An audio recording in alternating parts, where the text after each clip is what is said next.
Asiedu Nketia, well, Trapper to the match, Omunyana no the chairman. He's been around for too long. Achievement when you're party, no. It should just stay there. So, the end is over for be a man be do, minimum be a said, Oya brand. And now said the 18 community can say NPP for whether somebody Baumiana Beba, and answer somebody Ken Beba, and answer somebody Dr. Duchum, whoever, Omo Prinya, no. And this Yamonyo Konusu, the different candidate in Beba. Say His Excellency John Dramani Mahama, answer some BB, and answer Ayanya Constitution, but I say entrenched. There is no way to best entrenched. Aha, and Tinyadi Betimi Asano. NDC side, no. Who did say, oh, be on because the dear yet in a dozen. Honorable Asiedu Nketia, Nidia Baby Pim. Aye, I'm telling you, Nidia Baby Pim. Aye, Sanso Enna, Chief of Staff, Julius Debra. Or so, Sanko for me, no, Omudiamba, and there are others. Candidate, Womu Yi Womuti, a Pie Bano. At the end, I would say, bet me about NDC as a party. So, Muyi flag bearers. What are some of the things? As I saw Moshe, every say, more body will be a Nimuno baby. Yanchin, the Abia Tinny cry normal, but not as a flag bearer. NDC 40, where didn't bet me a catch on a funny pa, or Modene Babe Pray 2028. The attorney say Nippon be deep anymore. Or China business or when or be on my name. And the first thing is a young pill be a say Nippon Baba president or be to me a boor man. That's number one. Okay. Number two is a so betting my mum pill be our ya brand and will be our youth. I want you to be. Okay. I said, Nketia, well, Trapper to the match, Omunyana no the chairman. No, that's my own opinion. He's been around for too long.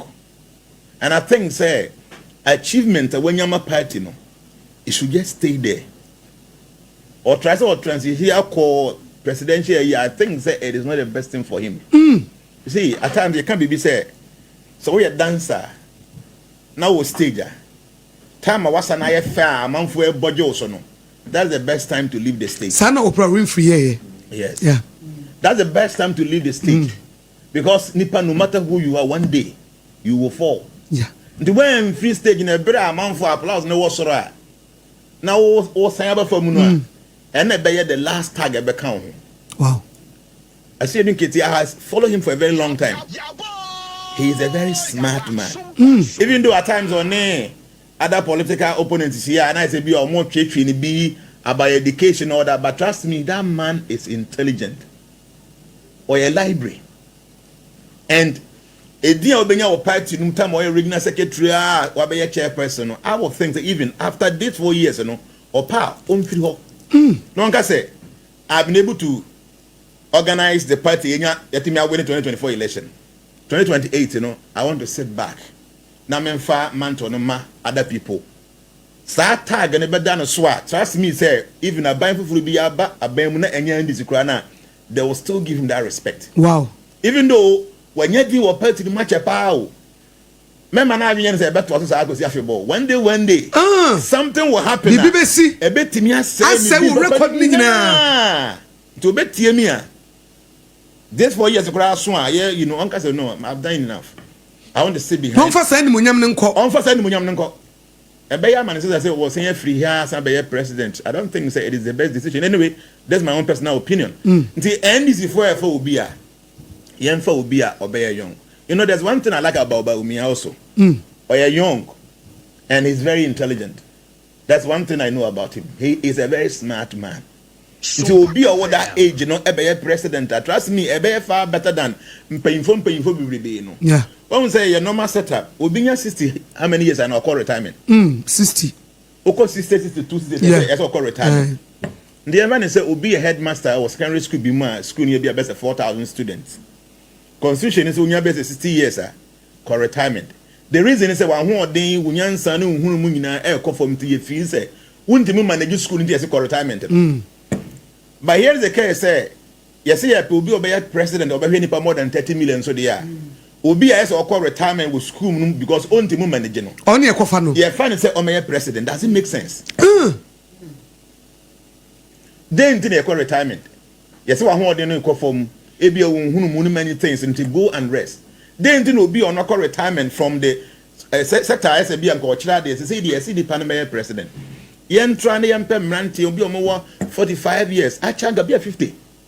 such people no they have so much ahead of them and to any panimu na so you do our dream papa they are able to change things me say when him say we panimu pa na what do baby wuntimi nsumi because wa ho den no enja da mo na kwotena swimming pool na nkora e swimi a enya ade ya onwanwa you don't have any feel like going to swim because if you say umfi atrao yeah obi ono wo be 17 years and or when say even acha be and 10 years pe no such a person no ma ye monumental e buama omantu mpon they don't even think about it yes because the man nyina ye mpanfo awie after all me man ye fe no ko dwen ba ko secondary school mu nyina university but obi ono ye be 45 years e bi kwa na baby kura wo primary school such a person no e wo ideas because or dwen ba keto no I am a example be say see ya yet hey say ebi a make one kan see eh nti wote say entokwa asi wo sunwan a nka ha na wote even though you gan and nti because eh say entokwa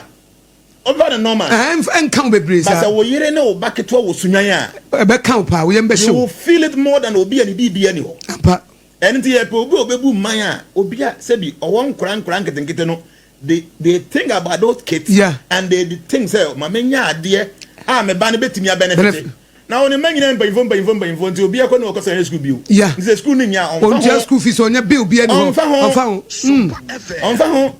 say CS mpanfo wo Ghana ha say Ghana ha na omko hospital a omayere no munyense na omwo Ghana ha hospital ha ya they will make sure say on bekin hospital so no ampa then yere nyama obko brusha nti ha hospital na ke say obeka enfa no ho ba wo yere nyam na ye ne to ambulance ye ne kokolebu a you be thinking about how kolebu manage no man so say end is obefa obi a mana be di o manim omompe obi a say bi oya brand kakra okay obi owo life ahead of him such people no eya no mutumi agine o man no mo say mpemfo say bi why ni bibia you who bibia wi o gene na abu akono such people no trust me they won't do anything especially with the black man wow the black man already no do na nye adwene enye papa so pull it down fa ho until after all why bibia wi enti de besi bi ansi or a young person or so much because na mama tiase ne papa tiase ne marketing kete so adwene is so the person the bank school papa there then because all adwene the bucket wa hunti no e ma adwene no ekọ for other schools other nkrai ko unti me say and this for be fa obi a ye mpa obi o ye young kakra a o adwene papa e de more man no e ba sa na say obedi party nanim bia o chena we ne so a Ghana anim no be eba say betumi aboa ma no matimi ayi na sabre say wo monitor NDC wo share NDC party no a unni mobia obi particular person to be say and categories of people be doing say we asmet wetimi abodi aka say we ni party ne de ne ba ebe a omo ye young say they work and vibrant omo energy metimi aka ni bebe say miensa wow mesha from the northern side in Haruna Idrisu. Okay. He's somebody I think so very intelligent, Obi or very humble, and looking at him, he'll be able to manage. Obi otosim yenu okojoto abrakwa. He's somebody I also feel say or you'll be our credentials and or a lot of potentials will be to me as a son man. Then there is man, some cute average mind size be or central region or a friend of Felix something. Felix will be Felix government spokesperson. Yes, honestly, will be trust me, he will be able to lead. At least for now, in the meeting, I can think of these three personalities. Yeah, they might have maybe or more issue a minimum, but looking at it, Omami and San, Haruna Idrisu is 1, Felix Kwachi Ofosu is 2, Okujoto Ablakwa is 3. These 3 people, no, say NDC for me to consider Sanko for me and saying, say be or Mume lead party, no. Trust me, better saying say papaya or the saying Obon di back say Chief of Staff Julius Debra. Oh no, only bebre. Only 50s. He has been in the system for a very long time. He's done so well for himself. Yeah. So I think such people no. Oh no, so party no including in those or more NPP side no. So yeah. And I will advise him say idea what me achieve in his life no. Men find Hong Kong share presidential ambition. Wow. You see, many a times, no me why you coincidentally some of this ethical conscious. These young guys, I'm about Budi. Haruna Idrisu is 1, Felix Kwachi Ofosu is 2, Okujuta Ablakwa is 3. These 3 people, no, say, and this bit me consider me, more age in the form. it's not going to be bad. Na ato force no so no so enkrofo bobo ni din say and ono so central region side ho and we want so I think say my follow ni kakra ebia finances more very good, but me who ni say onye very good communicator.